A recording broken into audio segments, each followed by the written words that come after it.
Assalamualaikum warahmatullahi wabarakatuh. Alhamdulillah kaum muslimin wal muslimat rahimakumullah. Majelis Ulama Indonesia beberapa hari yang lalu sudah mengeluarkan fatwa haramnya pinjaman online.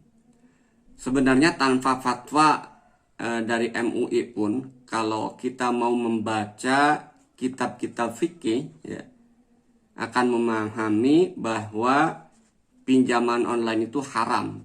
Kenapa? Karena jelas di dalamnya itu ada bunga ya. Dan Rasulullah SAW dalam hadisnya menyebutkan kullu qardin jarra manfaatan fahuwa riba. Setiap pinjaman yang mengambil manfaat dari pinjaman tersebut itu adalah riba. Dan kita tahu dosa riba itu sangat ngeri sekali, karena paling rendah menurut Rasulullah SAW, dosa yang terendah dari riba itu seperti seseorang yang berzina dengan ibu kandungnya sendiri. Naudzubillahi min dzalik ya. Tapi di tengah kejumudan umat Islam saat ini, saya kira fatwa itu cukup penting juga gitu kan.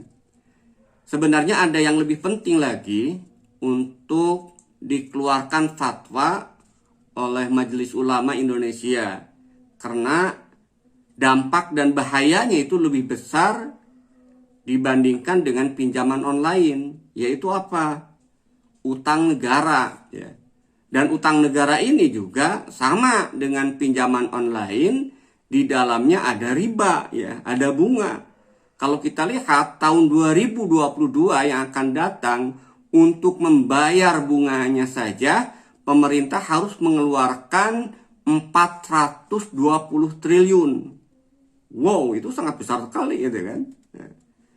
Dan ancaman dari Rasulullah terkait dengan riba yang dilegalisasi, yang dilegalkan, itu lebih dahsyat, lebih mengerikan.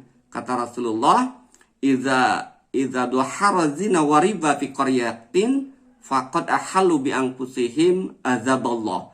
Jika zina dan riba telah nampak terang-terangan di tengah-tengah masyarakat, sungguh masyarakat tersebut telah menghalalkan azab dari Allah Subhanahu wa Ta'ala. Sementara kita saksikan juga dampak sosial ekonomi dari utang negara ini juga sangat menyengsarakan rakyat ya kan. Hampir 20% dari APBN kita itu harus dialokasikan untuk membayar bunga utang ya. Sementara di sisi lain, subsidi untuk rakyat terus dikurangi, bahkan dihapuskan.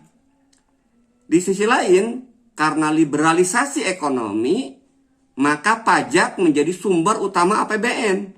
Rakyat pun terus dibebani dengan pajak, dengan berbagai pungutan, ya kan?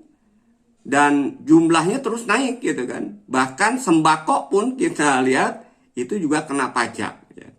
Harusnya MUI juga membuat fatwa haramnya utang negara dan sistem ekonomi liberal yang menjadikan pajak sebagai sumber utama pendapatan, karena itu berasal dari sistem ekonomi kapitalis.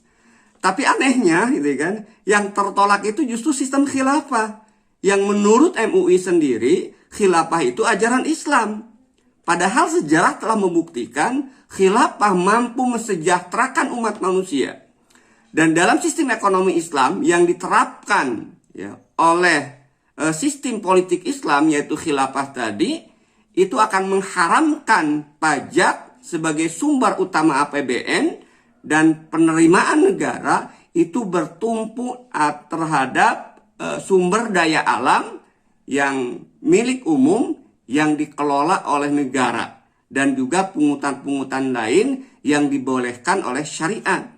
Kok bisa ya khilafah yang ajaran Islam itu tertolak, sementara utang ya dan pajak yang itu berasal dari sistem kapitalis kok dibiarkan?